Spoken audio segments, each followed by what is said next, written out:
Hey guys, quick video, the comparison between the FaceFusion and others.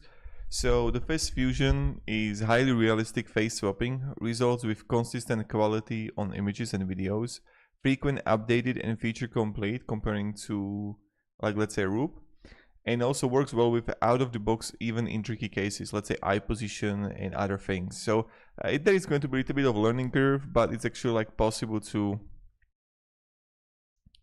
work with it. Now, the Roop Unleashed, on the other hand, it's lightweight, free, and easy to use, one image swap. So, tool for videos or images with no training needed.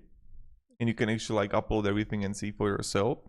Supports batch processing and multiple face swap efficient in video files. But the cons, it's reportedly discounted. GitHub repository access was recently blocked, reducing community support. Now, the DeepFaceLab, on the other hand, industry standard framework, flexible, extensible, and capable of cinema quality results when trained properly. Ideal for advanced users needing to full control over pre-processing. But it requires extensive setup, large database, and training time. No GUI out of the box. Unsuitable for quick automated video swapping. Now the Reactor, on the other hand.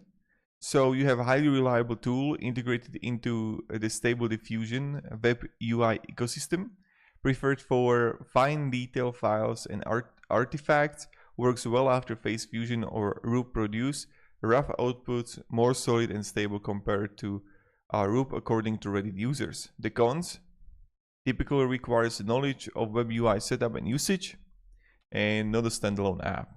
Image quality also expected to come from combination workflows, Reactor often used as enhancement rather than primary tool. So the final takeaway, you just want to use the FaceFusion if you want like fidelity, realistic facial alignment, and consistent results.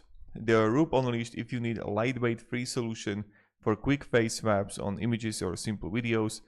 Then you want to use DeepFaceLab if you're comfortable training and customizing deepfake pipelines, and Reactor in combination with other tools when you need refined cleanup or improve detail.